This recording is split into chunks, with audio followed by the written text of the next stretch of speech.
Hey everyone, and welcome back to Open. Our last guest is a well-rounded artist from jewelry making to songwriting, poetry, rapping, hosting, and curating events. Well, she's taken a strong role in her community as an artistic social justice leader, all while developing through programs such as Studio 57 at Carnegie Hall, Urban Word NYC, and Audio Club at Lehman College. And here to share more, we welcome Lyrical Bliss. Hello and welcome. Hi, thanks for having me. Hey, welcome, welcome.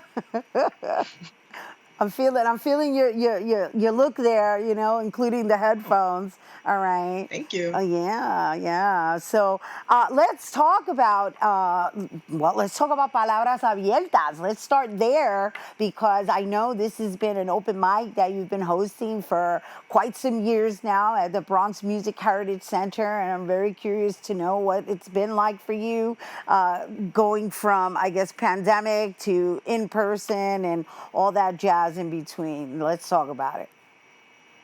All right, so it's been great. It's super been great. I've been doing it for a few years now. I was invited by an amazing artist called Boca Floja. I came one day, performed, and he was like, "Hey, you gotta help me host this because you are from the community, by the community, so we need you here." And I was so happy to come along. And yes, so we had to pivot during the pandemic. We went virtual. We started doing our shows on Zoom. Luckily, people actually joined us. It wasn't just us staring at us. So we had to stream it live through Facebook, had to deal with all the technical difficulties, but it went really well. So I think this will be our third time actually back in person post pandemic. Well, congratulations on keeping it going because that's not an easy task, especially when you're saying, oh, we started and then boom, the pandemic hit, and then you had to convert into this virtual experience and doing things virtually. And even though we all just acclimated to it, it's not the same as being in a space together Yeah. and sharing the energy in one room. So, what has that been like for you being back in person? It has been just amazing. Like everyone, came. I was so happy to see people that were on Zoom still come and support in person. And I think we all needed that connectivity, that in person connectivity. There's nothing quite like it. So we have had amazing shows since coming back. So I'm excited to have more. And Absolutely. and so you also serve as the curator, right, for these bi-monthly events, and I understand that you are really shining a light on social injustice. And as the social justice advocate, do you choose your artists to actually provide that same type of messaging? Yeah. Not all the time because there's, that element of like I want different people to perform. But for the most part, being in a community center in the Bronx, in the hood, like we need that messaging. Absolutely, we need that messaging. So a lot of people I choose are either people I've seen, mostly people I've seen live. I've seen either at other shows, I've seen perform here that I really was like, yes, we need to have you back, or we need to have you here. So that's absolutely a part of it. Yeah, well, it sounds to me like there's some kind of relation to the messaging that you're really being a stand for. So let's talk a little bit about the social injustices that you're shining light on. Yeah, absolutely. So I would say primarily my work is really just to inspire my people, my Black people, specifically Black women. As a Black woman, I grew up not really liking myself, not liking my skin color, dealing with colorism, dealing with racism. And yeah, my work now is really to dispel that and to uplift my people. So that's something I'm truly passionate about. All right, so how have you worked through that now that you're bringing that up, right? Because that's a really powerful statement you just made, and it's understandable, right? Because we do live in a society that makes you question certain things. So, what kind of process was that for you to get to this place of now being a voice for it?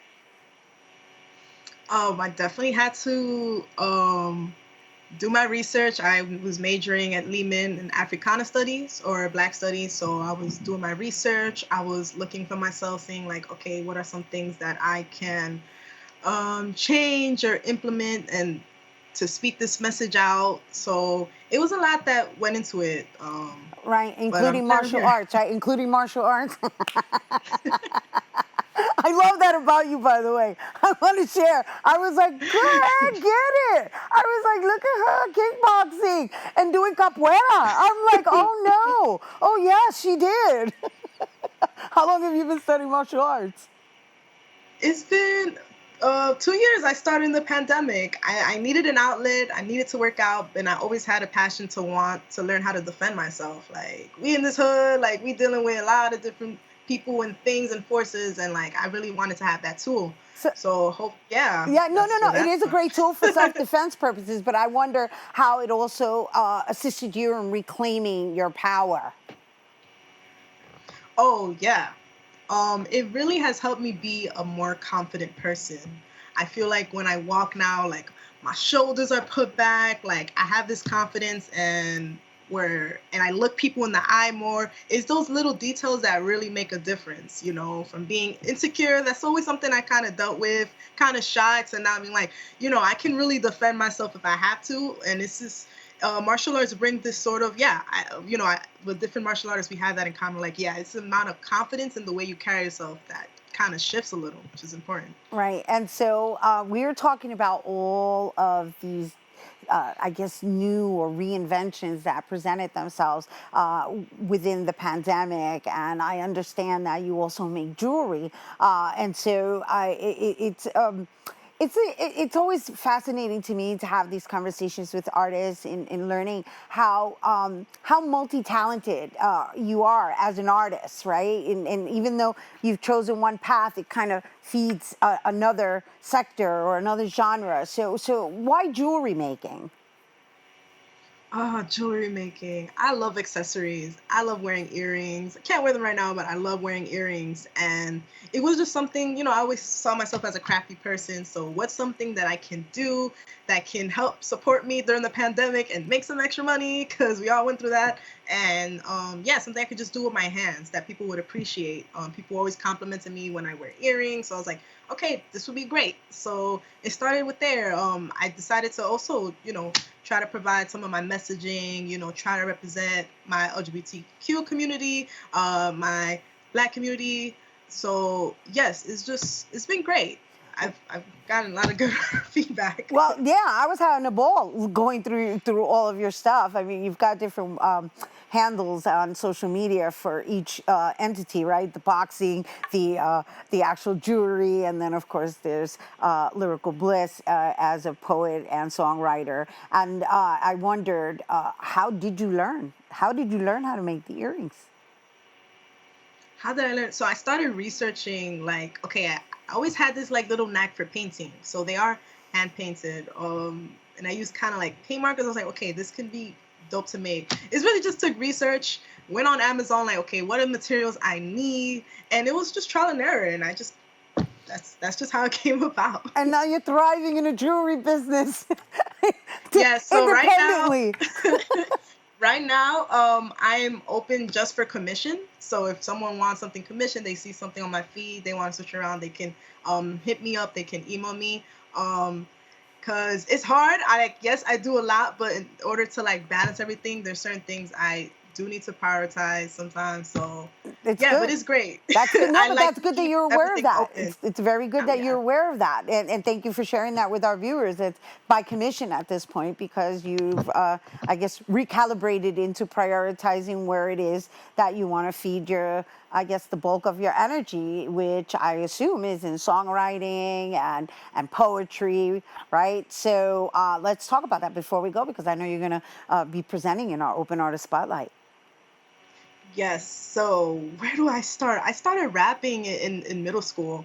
I wrote my first set of bars in sixth grade, and that's when I was just like, like I got some talent here. I used to sing in church. I was in the church choir, so that was also a part of me. And yeah, rapping was just like it's like my main baby. Like it's just something. Lauren Hill, Rhapsody, Tupac. There's so many artists that just inspired So, me, and like learning how you can influence like your activism in your music was super important to me, and it still is. So Yeah, and now you're sharing it in a space, right? So thank you for sharing that with the influences of using it for like what we've been discussing all this time, the social justice issues, and it's really refreshing to see the space that you've created at Bronx Music Heritage Center. So when's the next presentation before we go?